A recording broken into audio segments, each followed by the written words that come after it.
तुम वहां कभी कदम नहीं रखोगी, वहां तुम्हारे लिए नहीं है। कबीर खिड़की की ओर चला गया और बाहर देखने लगा। मैं सालों से वहां नहीं गया और कभी वापस जाने का इरादा भी नहीं है। वह ज्यादातर मेरे पिता का नजारा है, उसने ही मुझे पहली बार वहां पहुंचाया था। वह मुझे तब तक दिखाता रहा जब तक मैं झुक न गया। मुझे कुछ चीजें पसंद आईं, मैं तुमसे झूठ नहीं बोलूंगा। तो जॉर्जिया के साथ तुमने वहां जाकर चीजें की और उसे प्यार किया। मैं तुम्हें इतना अनुभवी या सेक्सी नहीं लगती कि तुम मेरे साथ वैसा कुछ आजमाना चाहो। समायरा की आवाज में चोट और शक एक साथ थी। कबीर का गुस्सा रूबल पड़ा। वह उठकर बेड से खींचकर उसे खींच ले गया। उसकी उंगलियां उसकी त्वचा में दब गईं। मैंने उसके साथ सेक्स किया, मैंने उसके साथ लव नहीं किया। तू ही एक ऐसी है जिसके साथ मैंने सच्चा प्यार किया है। तुम सबसे खूबसूरत और सबसे सेक्सी औरत हो जो मैंने कभी देखी। तुम मुझे किसी और की तरह उत्तेजित करती हो, ये बात तुम्हारे दिमाग में कब बैठेगी? उसकी आवाज में दर्द और जबरदस्ती दोनों थे। समायरा पीछे हट गई। मुझे यह जगह देखनी है, अगर तुम मुझे नहीं ले जाओगे तो मैं खुद चली जाऊंगी। कबीर बैठ गया और अपने मस्तक पर हाथ मोड़ने लगा। हर हड्डी उसे कह रही थी कि यह सही नहीं है। वह जानता था कि अगर उसने उसे साथ नहीं लिया तो वह किसी न किसी तरह वहां पहुंच ही सकती थी। इसलिए बेहतर यह होगा कि वह उसके साथ जाए ताकि वह उसे बीमारों और विकृतों से बचा सके। मुझे सच में अच्छा नहीं लग रहा, पर ठीक है, मैं तुम्हें ले जाऊंगा। धन्यवाद कबीर, समायरा ने कहा। वह उठकर उसके पास गया और उसे बाहों में लेने की कोशिश की, पर वह चुपचाप सिमटकर हट गई। मैं तैयार नहीं हूं, उसने कहा। मुझे सब कुछ सोचने का समय चाहिए, हमारे बारे में भी। अब हमें एयरपोर्ट निकलना चाहिए, फ्लाइट जल्द ही है। आदतन कबीर किसी को मात देता, पर इस बार उसने हार मानी। उसने बैग उठवाने का हुक्म दे दिया। छूने से खुद को रोकना मुश्किल था, पर उसने समायरा की इच्छा का सम्मान किया और कुछ दूरी बनाए रखी।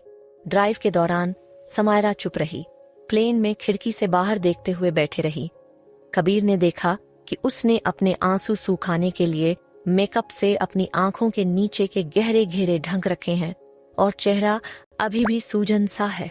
वह उसे अपनी बाहों में बंद करना चाहता था, उसे समझाना चाहता था कि अब वह आदमी नहीं है जो वह समझ रही थी। जब समायरा सो गई तो उसने कंबल मांगा और उसे ढांक दिया और हल्के हाथ से उसके गाल को संवारा। कबीर जानता था कि वह किसी से प्यार करना सीख ही नहीं पाया, पर वह समायरा की परवाह करता था।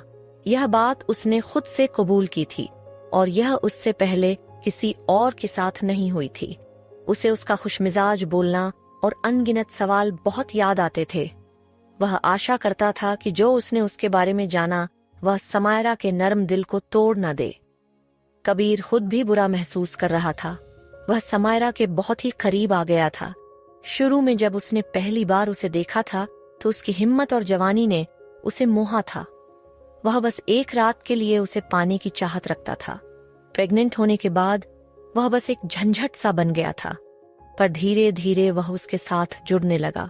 उसे दुनिया की बुराइयों से बचाने का मन करने लगा।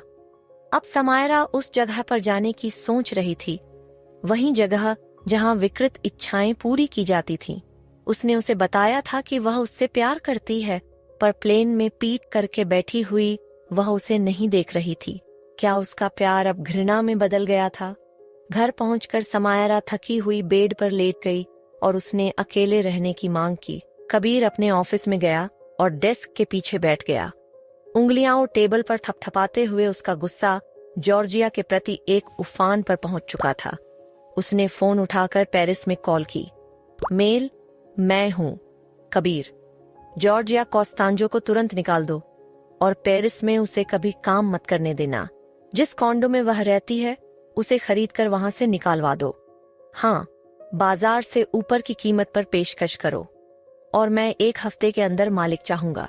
जिसकी भी कीमत पड़े मुझे फर्क नहीं पड़ता। उसकी बैंक अकाउंट में $1,00,000 दो। पुलिस को कहो कि उसे मेरे और साइट से चोरी के आरोप में फंसा दिया जाए, पर उसे तभी न निकालना जब तक पुलिस के पास सबूत न हो।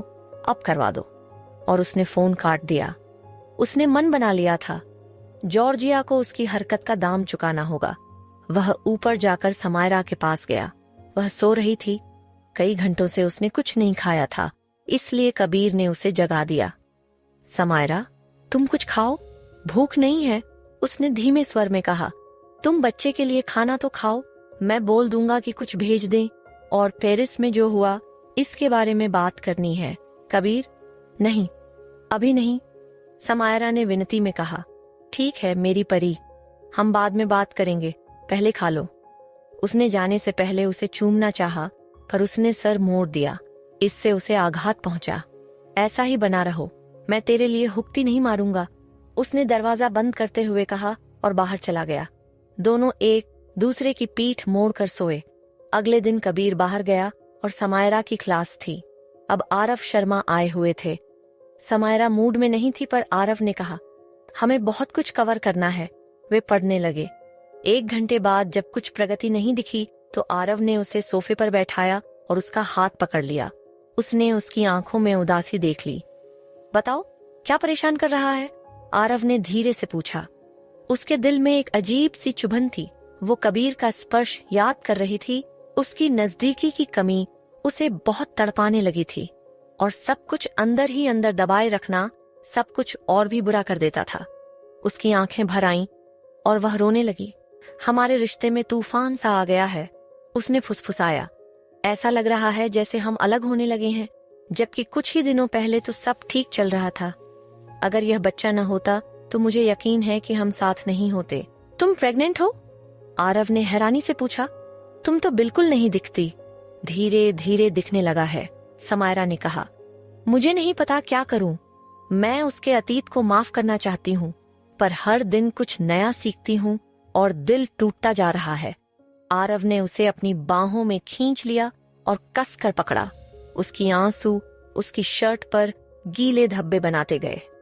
अगर जो हुआ वह अब अतीत है, तो शायद तुम्हें उसको पीछे छोड़कर आगे बढ़ना चाहिए। मुझे तुम्हें दर्द में देखना अच्छा नहीं लगता। उसने उसका ठुड्डी उठाई और झुककर उसके होठों पर नरम सा चुंबन रख दिया। समायरा ने झट से उसे धक्का दिया और उठ खड़ी हुई। तुम क्या कर रहे हो? उसका गुस्सा और शर्म एक साथ था। मुझे माफ करो, पर लगता है मैं तुम्हारे प्यार में पड़ रहा हूँ। तुम्हारा पति बेवकूफ है, वो तुम्हारे काबिल नहीं। मेरे साथ चलो, मैं तुम्हारा और बच्चे का ख्याल रखूंगा। उसके शब्द गर्म थे, लेकिन घनघोर गलत थे। क्या तुम्हारे होश उड़ गए हैं? मैं तुमसे प्यार नहीं करती। अगर कबीर को यह पता चल गया कि तुम ऐसे बोल रहे थे तो वह तुम्हें मार डालता। समायरा ने झट से कहा। तुम अभी मुझे प्यार नहीं कर सकती, पर सीख सकती हो। हम अभी निकल सकते हैं जहां वह कभी हमें न ढूंढ पाए। क्या तुम उस आदमी के साथ रहना चाहोगी जो तुमसे प्यार नहीं करता और तुम्हारे साथ बुरा बर्ताव करता है? आरव ने आंच भरकर कहा और उसने उसे गले लगाने की कोशिश की, एक चुंबन लेने के लिए, पर समायरा ने उसे पूरी ताकत से थप्पड़ जड़ दिया। अभी यहां से निकलो और वापस मत आना। समायरा डर और घृणा में हांफती हुई बोली। उसने आरव को एक अच्छे इंसान समझा था, एक दोस्त। अब वह धोखा खा चुकी थी। अब समायरा क्या बताएगी कबीर को कि उसका ट्यूटर अचानक गायब हो गया? अगर वह पूरी सच्चाई बताएगी तो कबीर आरव को नुकसान पहुंचा सकता है, और यह ख्याल भी उसके दिमाग पर भारी पड़ रहा था। वह बगीचे में अकेली बैठी थी जब कबीर लौटा। वह उसके पास आया और धीरे से बैठ गया। समायरा, मुझे ये सब जो हमारे बीच हो रहा है बिल्कुल पसंद नहीं। मैंने तुम्हें कहा था कि मैं एक खराब इंसान हूँ, पर तुम्हारे कारण मैं बदल रहा हूँ। तुमने मुझे बेहतर बनाया है और अब मैं ऐसा इंसान बनना चाहता हूँ। उसने उसका हाथ लिया। बताओ मैं क्या कर सकता हूँ? मैं अभी घुटनों पर भी बैठ जाऊं अगर इससे तुम्हें कोई सुकून मिलेगा। समायरा ने सांस भरी। मुझे यह जानना जरूरी है कि तुम्हें उस जगह पर जाने की तमन्ना क्यों हुई, उस भयानक जगह पर। मुझे वहां ले चलो, मैं खुद देखना चाहती हूँ। कबीर ने सिर झुकाया, छाती उठती गिरती दिखी। ठीक है, मैं अभी तुमको वहां ले जाता हूँ और फिर हम इसे पीछे छोड़ देंगे। उसने उसका हाथ पकड़ा और कार की तरफ चल दिया। उसे सहारा देकर सीट पर बिठाया। अंदर ही अंदर उसे बुरा सा डर लग रहा था, पर अगर यही पुल भरने का रास्ता है तो वह उसे अपनाने को तैयार था। वह बस यह उम्मीद कर रहा था कि यह कदम उन्हें और दूर न ले जाए। 2 घंटे की ड्राइव के बाद वे एक बड़े मकान के बाहर रुके। कबीर बाहर उतरा, समायरा के पास आया और दरवाजा खोलकर बोला, क्या तुम पक्की हो कि यही तुम चाहती हो? मुझे कुछ भी पक्का नहीं मालूम, उसने घबराकर जवाब दिया। अंदर का माहौल धुंधला सा और आधा रोशन था। तंबाकू और शराब की गंध हवा में थी। समायरा के लिए यह सब कुछ घटिया और गंदा लगा। ऐसा स्थान नहीं जैसा वह कभी सोचती कि कबीर जाता होगा। महिलाएं खूबसूरत थीं और पुरुष अमीर से दिखते थे, अच्छे कपड़े पहने हुए। उसने देखा कैसे कुछ पुरुष कुछ महिलाओं के पास जाते और फिर वे सब पीछे के कमरों में गायब हो जाते। मिस्टर कपूर, एक आवाज आई और एक बूढ़ा आदमी उनके पास आया। काफी दिन हो गए यहाँ नहीं आए, क्या मैं आप दोनों के लिए कुछ ड्रिंक ला दूं? नहीं धन्यवाद मिकी, कमरा चाहिए आपको? वैसे तो यहाँ पहले बुक करना पड़ता है, पर आपके लिए मैं छूट कर दूंगा। कौन सा कमरा चाहोगे और कोई और शामिल होगा क्या? मिकी ने पूछा। कबीर ने अपनी जेब से $2000 निकाले और मिकी को थमाए। हमें ASTR वाला रूम दे दो और हमें परेशान मत कीजिए। ठीक है, आधा घंटा दे दो, मैं वहां साफ करवा देता हूँ, मिकी बोला और हट गया। बार पर जाओ, घर की तरफ से पियो, उसने कंधे पर से चिल्ला कर कहा। कबीर ने अपने लिए ब्रांडी मंगवाई और समायरा के लिए जूस। ASTR, इसका मतलब क्या होता है? समायरा ने नर्वस होकर पूछा। ओनल सेक्स टॉय रूम, उसने संक्षेप में कहा और आगे कुछ समझाने की कोशिश नहीं की। तभी एक नशे में धुत आदमी उनके पास आया। उसकी धोखेबाज निगाहें समायरा पर ठिठक गईं। इतनी जवान है, मुझे जवान वाली महिलाएं पसंद हैं, उसने घुरकर कहा। दूर हटो, कबीर ने गरज कर कहा और आदमी को धक्का देते हुए थप्पड़ सा मार दिया। क्यों ना हम सब मिलकर इसे बांट लें? मैं ज्यादा भी भुगतान कर दूंगा, नशे वाला आदमी बोला। कबीर ने उसे गले से थाम लिया और उसे उससे दूर धकेल दिया। मैंने कहा, हटो वरना मैं तेरा गला दबा दूंगा, समझा? उसने घुसपैठिए की तरफ गहरी धमकी दी। नशे वाले ने हाथ उठाकर पीछे हटते हुए माना। ठीक है दोस्त, मैं जा रहा हूँ। कबीर ने उसकी तरफ देखा। क्या तुम वाकई ये सब देखना चाहती हो? यहाँ ऐसे लोग भी हैं जिन्हें अगर तुम पसंद आ गईं तो वे ना कभी स्वीकार नहीं करेंगे। तुम मेरी रक्षा करोगे, समायरा ने धीमी आवाज में कहा। चारों ओर नजर डालते ही उसे महसूस हुआ कि जैसे सबकी निगाहें उसकी देह को चीर रही हों। उसकी रूह कांप उठी। वह राहत की सांस तभी ले पाई जब कबीर को इजाजत मिली और उसने उसे पीछे की ओर लंबे गलियारे से ले जाकर रोका। आसपास कहीं से औरतों की चीखें और अजीब अजीब आवाजें आ रही थीं। दरवाजे पर हाथ रखते हुए कबीर रुका। तुम्हें ये सब करने की जरूरत नहीं है।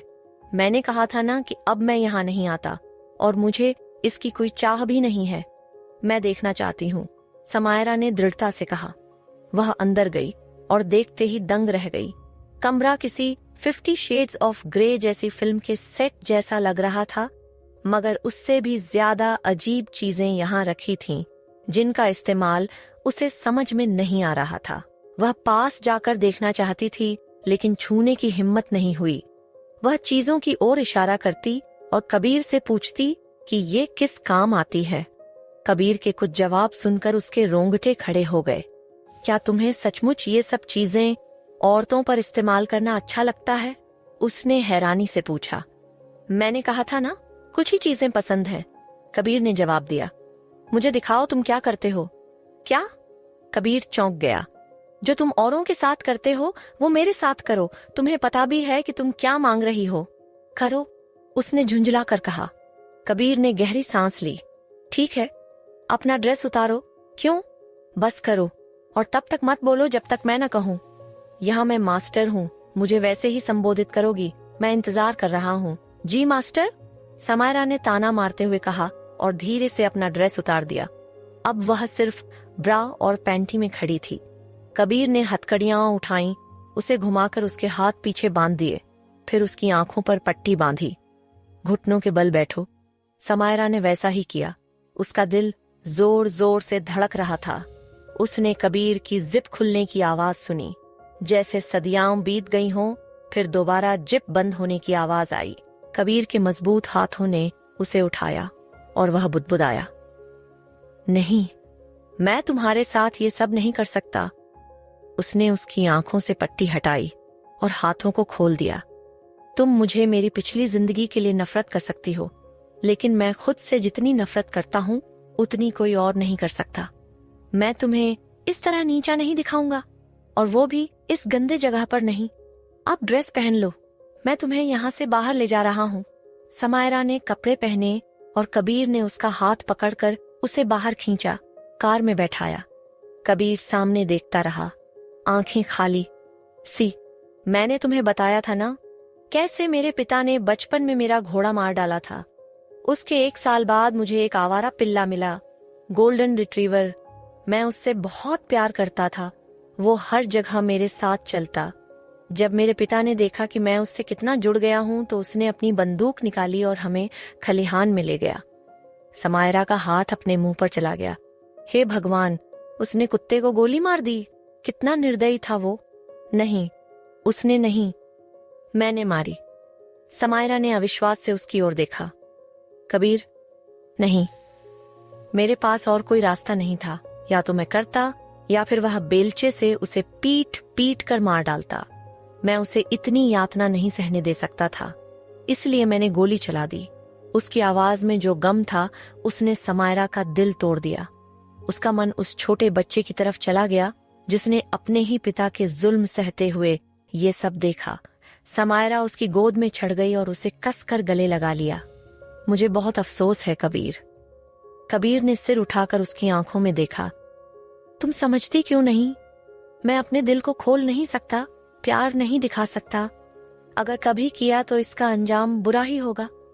मुझे प्यार मत करो, वरना तुम बर्बाद हो जाओगी।